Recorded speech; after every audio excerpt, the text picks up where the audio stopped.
And we are also not going to solve this sample problem, but sometimes you might get fractions in your equation and asked to solve the following fractions. Now, the key though with these fractions is to eliminate, right, or remove your denominators. And we don't want these denominators. So what we're going to do is I'm going to put brackets around every term.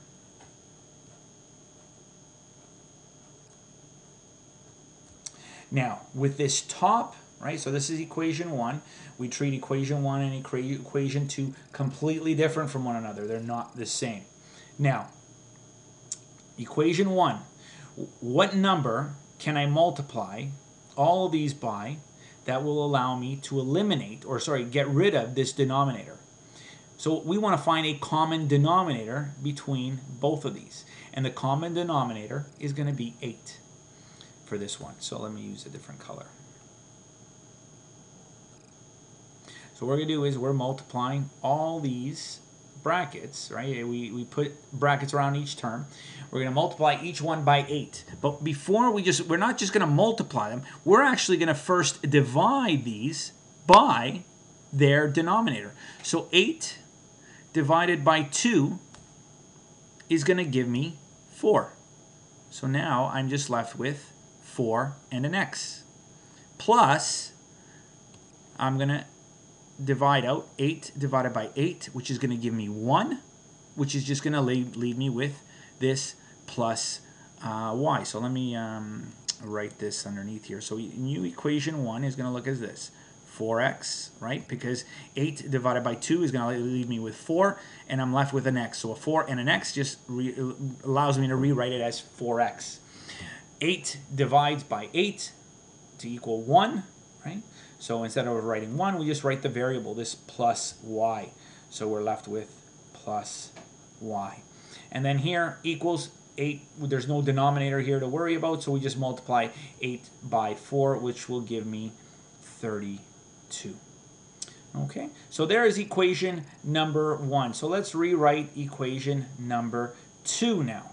So equation number 2, again, we're going to find a common denominator. Common denominator between these two is going to be 6. So we are going to multiply all these terms by 6.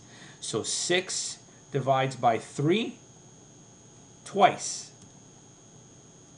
So we have a 2 and an x. So we've got 2x. Now, this negative 6 divided by 2 is going to give me this 6 divides with 2 to give me a negative 3. Right? So negative 3. So this minus 3y is what that term is going to equal to. And it's going to equal to 6 multiplied by, because there's no denominator to divide out.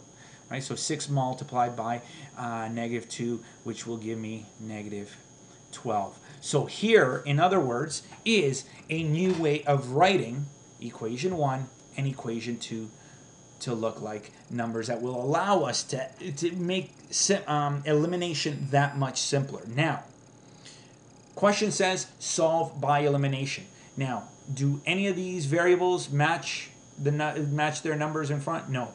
So we cannot eliminate straight off. Right? But, as I said at the beginning, if your teacher doesn't mind what method you use, your best bet is to use substitution. Because look at this y here. It's just y. Isolate for this y, bring this 4x over, and then substitute equation 1 into equation 2. So your best bet would be to use substitution. But if you have to use elimination, because the question says to solve by elimination, do the steps as in the previous videos. So what you're going to do now, okay, or what I'm going to do is I'm going to give you what the answer is. Okay, so here is the answer. If you have any questions, please refer to the first half of this video, okay, for elimination. And the answers are 6 and 8.